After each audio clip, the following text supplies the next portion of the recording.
আজি আমি এই প্ৰতিবাদী স্থলীৰ পৰাই ক'বলৈ বিচাৰিছো মাননীয় মুখ্যমন্ত্ৰী মহোদয়ে যোৱা 10 তাৰিখে কেবিনেটত যি পাছ কৰিলে অপ্ৰাদেশিকৃত শিক্ষানুষ্ঠানৰ কাৰণে যি আমাৰ 2013 আৰু 2021 চনত বঞ্চিত হোৱা এই শিক্ষকসকলৰ কাৰণে কোনো ধৰণৰ কেবিনেটত তেওঁলোকে ডিসিশন লোৱা নাই বুলি আমি মাননীয় শিক্ষামন্ত্ৰী মহোদয়ৰ পৰা যোৱাকালি গম পাইছো। যোৱাকালি বাইহাটা চাৰিআলিত মাননীয় শিক্ষামন্ত্ৰী মহোদয়ে বেজেৰাত আমাৰ শিক্ষকৰ আগত কৈছে যে আপোনালোকৰ যদি পদ প্ৰাদেশিকৰণ কৰিব লাগে 2013 আৰু 2021 চনত বঞ্চিত হোৱা শিক্ষকসকলক তেতিয়াহলে আমি কেবিনেটত ডিসিশন ল'ব লাগিব আৰু কেবিনেটৰ ডিসিশন মতে হ'ব। এই খবৰটো পোৱাৰ পিছতে আমাৰ মনবিলাক আৰু দুখত ভাগি পৰিছে। বহুত শিক্ষকে আজি মৃত্যুবৰণ কৰিবলৈ ৰেডি হৈ আহিছে। গতিকে এই স্থলীৰ পৰা মাননীয় মুখ্যমন্ত্ৰী মহোদয়ক এটাই অনুৰোধ কৰিব বিচাৰিছো, আপুনি এই সপ্তাহৰ ভিতৰতে কেবিনেটত ডিসিশন লৈ আমাৰ এই দুৰ্ভগীয়া শিক্ষকসকলক, আমাৰ শিক্ষক কৰ্মচাৰী বেছি নাই, 5,500 আমাৰ শিক্ষক কৰ্মচাৰী আছে, এই শিক্ষক কৰ্মচাৰীসকলক আপুনি পদ প্ৰাধিকৰণ কৰিব লাগিব। চাওক মাননীয় মুখ্যমন্ত্ৰী মহোদয়, আপুনি কংগ্ৰেছ চৰকাৰৰ লগত 15 বছৰ আপুনি কটালে, 15 বছৰ থাকিলে। আপুনি যেতিয়া কংগ্ৰেছ চৰকাৰত আছিলে শিক্ষামন্ত্ৰী হয় তেতিয়াই আপুনি আমাৰ শিক্ষানুষ্ঠানবিলাক ৰিকগনাইজ কৰিছিলে আৰু কনকাৰেন্স কৰিছিলে। কিয় আপুনি তেতিয়া আমাক কৈ নিদিলে যে আপোনালোকৰ এটা সময়ত চাকৰি নহব, আপোনালোকে ৰাজপথত ওলাই আহিব লাগিব, আপোনালোকে এতিয়া জীৱন যৌৱন শেষ কৰি দিয়ক আমাৰ লগত, কিন্তু আমি এটা সময়ত আপোনালোকক উলিয়াই দিম। কিয় আপুনি তেতিয়া নকলে? আমি বঞ্চিত হোৱাৰ কাৰণটোৱে হ'ল ছাত্ৰ-ছাত্ৰী। ছাত্ৰ-ছাত্ৰী নোহোৱা কথাটো, ছাত্ৰ-ছাত্ৰী অসমীয়া মাধ্যমত কমি যোৱাৰ কাৰণটো কিন্তু আমি অকল শিক্ষকসকল দায়ী নহয়।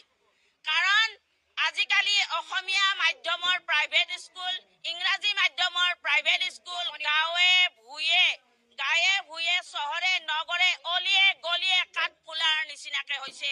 কিয় অসম চৰকাৰে সেইবিলাক বন্ধ কৰিব পৰা নাই? যদি আমাৰ দাবী মানি নলয় তেতিয়াহলে আমাৰ ধাৰাবাহিক আন্দোলন ৰাস্তাত হ'ব আৰু পুলিচ প্ৰশাসন আপোনালোকক হাতজোৰ কৰিছো, আমাৰ নিচিনা শিক্ষকে আপোনালোকক পুলিচ প্ৰশাসনৰ আসনত বহুৱাইছে। গতিকে আপোনালোকে আমাক বিনা দ্বিধাই গুলিয়াই মাৰিব পাৰিব। আমি বুকু পাতি দিম। আমি আজি যাম, আমি জনতা ভৱন যাম, আজি আমাৰ মেমৰেণ্ডাম আমি দিবলৈ যাম আৰু নগলো হয় যদিহে শিক্ষামন্ত্ৰী মহোদয়ে আমাক তালি টোপোলা বান্ধি ঘৰলৈ গুচি যাব, নকলে শেষ কৰি পেলালে এই চৰকাৰে। গতিকে মাননীয় মুখ্যমন্ত্ৰী মহোদয়, আপুনি আৰু আমাক শেষ নকৰিব। আমি অলপ পিছতে আমি জনতা ভৱন যাম। আমি আপোনাৰ CM ব্ৰাঞ্চত আমাৰ মেমৰেণ্ডাম দাখিল কৰিম। 2013 চনত মই পুনৰ কৈছো, যিসকল স্কুল প্ৰাদেশিকৰণ কৰিলে একেলগে আমি কাম কৰি আছিলো। চৰকাৰে আমাক ৰিকগনাইজ কনকাৰেন্স দিছিল, এছামৰ হৈ গ'ল, এছামৰ নাই হোৱা। মাননীয় মুখ্যমন্ত্ৰী শিক্ষামন্ত্ৰী ডাঙৰীয়াক এটা আমি দাবী জনাইছো, 5,500 শিক্ষক বিনা চৰ্তে মানৱীয় দৃষ্টিভংগী আমাক প্ৰাদেশিকৰণ কৰক। যদি নকৰে তেতিয়াহ'লে আমি পুনৰ আন্দোলন কৰিবলৈ বাধ্য হ'ম। আমি যে আজি শান্তিপূৰ্ণভাৱে কৰিছো ন, আমি একো ইয়াত গণগোল নকৰো। গতিকে আপোনালোকৰ জৰিয়তে মাননীয় শিক্ষামন্ত্ৰী আৰু মুখ্যমন্ত্ৰী মহোদয় এটাই বাৰ্তা প্ৰেৰণ কৰিছো যে LP to চিনিয়ৰ ছেকেণ্ডেৰীলৈকে কোনো চৰ্ত নিদিয়ে শিক্ষকসকলক যাতে তেখেতে প্ৰাদেশিকৰণ কৰে। আৰু মাননীয় মুখ্যমন্ত্ৰী মহোদয়ৰ ওচৰত আমাৰ আস্থা বিশ্বাস অতি আছিল। আমি থকাৰ কাৰণেইটো আমি এই বহুদিন আন্দোলন আমি নাই কৰা, কিন্তু সৌখিদিনা শিক্ষামন্ত্ৰী মহোদয়ে কৈছে তালি টোপোলা মাৰি গুচি যাওক। এনেকুৱা এটা কোৱাৰ কাৰণে আজি আমাৰ শিক্ষকসকলে জংগী হৈ ওলাই আহিছে। যিহেতু আমি মাননীয় মুখ্যমন্ত্ৰী মহোদয়ৰ মুখলৈ চাওঁ আৰু এই 5,500 শিক্ষকসকলে আমাৰ সন্থালৈ চায়।